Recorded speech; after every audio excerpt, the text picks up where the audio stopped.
Hello everybody and welcome to Tiger Tales, the place you'll find stories and fanfictions written and read to you by your host, me, Tai Tiger. Today we dive back into Power Rangers Universe 113. Universe 113 in the Power Rangers storyline is the host to my Power Rangers Future Foundation story and Apex Rangers, which had its introduction chapter a little while ago. I'm expanding Universe 113 in its stories and bringing some new ones to light, including its very first Kamen Rider story, Kamen Rider Gaim. Now, I do actually write a Kamen Rider story, Kamen Rider Kiva, which you can find on the Power Rangers Universe 19 podcast, which is its host, Cosby267, allows me to host there as well. That being said, just like Kamen Rider Kiva, this is a loose adaptation. Think of how Super Sentai and Power Rangers work. Their suits, their Zords, some of the fight scenes are taken from Super Sentai, but all the American footage is there. I'm kind of doing something similar with this. I'm taking the Riders, I'm taking some of the villains, but everything else is my own creation. So, let's dive in. Welcome to Universe 113. Many tales are told here. Some you may recognize, like the Power Rangers Future Foundation. Some are new. This universe was separated into two parts, yin and yang. One is normal, the other hosts a war between technology and magic. Here we find more Ranger teams, a few Kamen Riders, and the introduction to a new level of Ranger power, known as the Apex Grid. Get ready for tales beyond any other as we dive into Power Rangers Universe 113. Kamen Rider Gaim. Chapter 1. Fruits of the Dark Forest brings a brighter future. Ichigo and Itachi crept through the forest. They kept low and made sure no one saw them. Dude, we should not be sneaking up on your dad's research team like this, Ichigo hushed. Dude, you have to see this thing. I am not joking. There's some freaky shit going on. It's like a hole or something in the middle of absolutely nothing, just floating there. And not only that, when you look through it, directly into it, there's a dark, gloomy forest on the other side, Itachi explained. Don't you just, speak to your dad about this? Why do we have to break the law? Ichigo growled. Ichigo Teo was an 18-year-old boy with short, shaggy brown hair. He wore sandy brown trousers, a black top, an unbuttoned white shirt, with a brown and black checkered scarf around his neck. His mother died 8 years prior, and his father was a news reporter. Itachi Tsuki was the son of a multi-millionaire, who had recently bought the resources and the team to host a scientific experiment on this so-called crack. He had recently put all his money into the idea that this crack would lead to something fascinating, fantastic, and money-making. The crack appeared only a few weeks ago, and what started off as a small little hole now turned into a massive hole big enough for a human being to walk through, and it led into a dark forest. Itachi wore a white shirt and a navy blazer. He wore trousers to match the blazer. His hair was black and spiky. Itachi and Ichigo crept up to the set of white tents, with several scientists, technology, gizmos and gadgets, and a few military soldiers sporting white armor, a helmet set, carrying energy rifles. See, your father's wasp soldiers are here, Ichigo barked in a hushed tone. Dude, can you please calm yourself? They're not going to shoot me. I am literally the owner's son, Itachi said sarcastically. They tiptoed past the tent. Then they saw the hole, the crack in the middle of nowhere, that led to the weird, magical, mysterious dark forest. The supernatural phenomenon that had been kept under wraps due to Itachi's father, using his massive amount of money to keep everything hush-hush. Itachi raised his hand, which made Ichigo stop tiptoeing. Then Itachi bent down and picked up a rock and threw it across to one of the tents. It hit one of the small white analyzing scanners, and it hit it so hard it knocked over, making it topple. The scientists and some of the wasp soldiers ran over to the scanner to see what happened. Itachi and Ichigo both bolted ahead and jumped through the opening, and they landed into the dark forest. It was cold. The sun could barely be seen in the sky. The trees were tall and thick. They were dark brown and dark green. Noises filled the air, but they were not birds or insects. The noises were unnatural. Okay, man, we've now, in here. Can you, take a picture or something so we can go? Ichigo said, all scared. Nah, man, I want to explore this place. My dad won't let anyone in here yet. And I want to know why, Itachi replied. They walked through the forest ever so slowly. Each step felt like it took years to take. They scanned the area, back and forth. They both kept an eye on each other.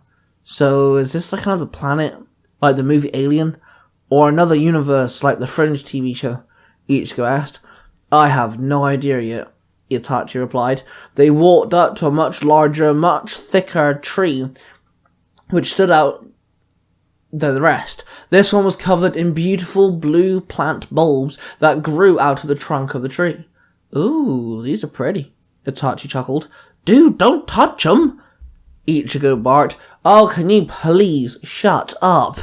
Itachi snapped. He grabbed one of the bulbs and pulled it off the tree. He examined it. Then he shoved it into his pocket, then grabbed another one and tossed it to Ichigo. You want to eat one of these? Ichigo barked. God, no! I'm not that stupid. I want to take it back to one of the labs and experiment on it. I want to see if it does anything cool or grows into anything mean looking. I mean, you have seen this tree has literally bulbs growing out of it, right? My father would notice me then if I found out what these bulbs can do. Itachi sneered. Ichigo placed it into his pocket and kept his hand on it. As Itachi ripped another one off the tree, the bulb started glowing.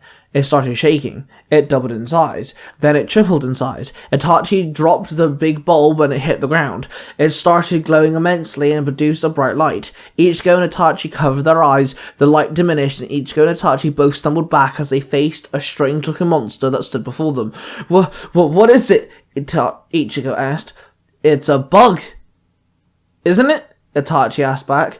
The monster stood and looked at them. It looked like a white and blue humanoid hunchback insect. The monster advanced and both boys stumbled backwards. Dude, we better get out of here, Itachi yelled. Both the boys ran off and headed back to the crack. They ran as fast as they could and both jumped through the hole and landed in front of the wasp soldiers. They scurried to their feet in fear, then a horrible screeching noise came from behind them. Everyone turned their attention to the crack as they saw the monster climb through. All the wasp soldiers started shooting it, but their energy blast just bounced off of it like it was nothing. Dude, I still have one of the fruit things. Maybe it's like its cousin or its girlfriend or something. Ichigo panted. Give it back to it then, Itachi snapped. Ichigo ran up to the bud-like monster. Is this what you want? Ichigo barked, pulling out the bulb out of his pocket and holding it up into the air. The wasp soldiers stopped firing their blasters and watched intensely. Suddenly, the bulb in Ichigo's hand started glowing. Then it bolted off like a lightning bolt. It zapped around the camp, bouncing off things. It phased through the soldiers, then the technology laying around. Then it bolted back into Ichigo's hand. Ichigo caught it, but it was no longer a blue plant bulb. It was a lock, a metallic lock. It was locked, and it had an orange-shaped insignia. Orange, as in the fruit. What is this? Ichigo gasped as he examined it.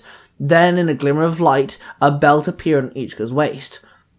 There was a slot for the lock to go, and next to it was a small metallic knife on the left side. What the hell's going on? Ichigo gasped. Then suddenly a rippling pain ran through his head. Ichigo dropped to one knee and held his head in one hand, in pain. Itachi took one step forward towards Ichigo, but he held out his hand to stop him. I got it. I think I understand, Ichigo sighed. He stood up and held the lock in his hand. Ichigo held up the lock seed. Henshin, he barked. Orange. Then he pressed the side of the lock seed and unlocked. He then slotted the lock seed into the driver belt and slammed the lock down, locking it once again. Lock on! Then he flicked the handle of the knife mechanism up, and the blade went down and hit the lock seed. The front part of the lock seed fell forward and hung there, now revealing an orange insignia on both the top and bottom halves of the lock seed. A portal opened above Ichigo, in the form of a zip, unzipping a circular portal. An orange-shaped armoured dome floated out of the portal and placed itself over Ichigo's head as the under-armour of the rider suit formed around him. The orange-shaped dome unfolded around his torso and shoulders and slotted into place, forming his armoured chest plate and shoulder pads. Ichigo had become Orange Arms Hanabichi on Stage! Kamen Rider Gaim. The Kamen Rider stood there ready for battle. The orange arms was orange and dark navy with chest plates and large orange hanging shoulder pads resembling that of an orange. The suit looked like a Japanese traditional armor with golden navy shin pads and wrist guards. His visor looked like an orange slice, and he had a full headpiece resembling that of a Japanese soldier's headgear. I'm Kamen Rider Gaim, and I shall protect everyone here. Just keep everyone back, Kamen Rider Gaim barked. Then he ran at the creature and punched into the chest, sending it flying backwards. The monster stood up and Gaim jumped up and swung his leg, kicking it in the head. Then Gaim landed and punched it several more times before the monster backhanded Gaim, sending him flying backwards. Gaim hit the ground, the dart exploding underneath him. He stood up quickly and pulled the weapon off the side of his waist, and it unfolded into a pistol sword. The pistol sword was a black-handled pistol with a section sat on top for the lock to slot into, and then the blade extended off of the lock holder. It was called the Muso Saber. Gaim ran up to the monster and slashed it several times, then spun around and kicked the monster, making it stagger back. This has gone off long enough, Kamen Rider Gaim barked. He removed the lock from his belt and slotted it into the Muso Saber's locking section. Then he locked the lock once again and the sword started glowing. He swung the sword twice, 2 orange energy waves went flying and struck the monster. The monster fell back and exploded, leaving no trace of its existence. Kamen Rider Gaim demorphed, and the belt disappeared, leaving just the driver to fall on the ground. Ichigo picked it up and held it in his hand. In the other hand was the orange lock. Whoa, this is insane, Ichigo gasped. Dude, are you okay? You're like a Power Ranger or something, Itachi called out as he ran up to him. Kamen Rider, and yeah, I think so, Ichigo nodded. What the hell was that? Itachi asked. The tree. It spoke to me. It told me what to do. Kamen Rider Gaim. I think I have to fight those things. Ichigo sighed, looking through the crack floating there. Then before anyone could say anything, a helicopter came flying in. It landed next to the research camp. The helicopter opened, and an older man in a smart black suit came out of it and started walking up to Ichigo and Itachi. Dude, I thought you said your dad was on a business trip, Ichigo stated. So did I, Itachi grunted. The man walked up to them in a stern manner. Son, Mr. Suki said sternly. Hey, Dad, Itachi sighed. If it wasn't for the discovery that your friend made, we would be having a much worse conversation, Mr. Suki barked. Sorry, Itachi muttered. I trust you have the driver and the lock seed, Mr. Suki said to Ichigo. Yeah? Ichigo nodded, holding up his hands. Get on the helicopter. I have some explaining to do, Mr. Suki snapped. Both the boys looked at each other, then they both nodded and dragged their feet to the helicopter and climbed in. Mr. Suki barked at the wasp soldiers, then followed the boys and climbed in after them. The helicopter lifted in the air as the door closed and the helicopter took off. And there you have it, guys. Our introduction to Kamen Rider Gaim. Again, this is an adaptation of sorts, so I hope you guys enjoy my adaptation. This takes place in Power Rangers Universe 113. The other 2 stories so far are Power Rangers Future Foundation, which is an ongoing story and is my very first story that I added upon Tiger Tales, and the Apex Rangers, my own form of Power Rangers tapping into its own form of the Morphin Grid called the Apex Grid. So you can better check those 2 out. Make sure you check out the creator and the host, the writer and the reader to Power Rangers Universe 19. Another place where you'll find Power Rangers and Kamen Rider stories as well. Written and read to you by my Parabatai and my dear friend, Cosby2637. We are the 3 Ranger Bros, the 3rd member being Mark the Red Cornish Ranger with his podcast Nerd Through Comics. He writes his own storylines in Universe 20, Power Rangers related of course, and not only that, but he's also adapting comic books into audio dramas, so make sure you check that out as well. Make sure you check out the Zero to Hero podcast, and If You Give a Dad podcast. I've been a guest on both of them, and they host fantastic episodes.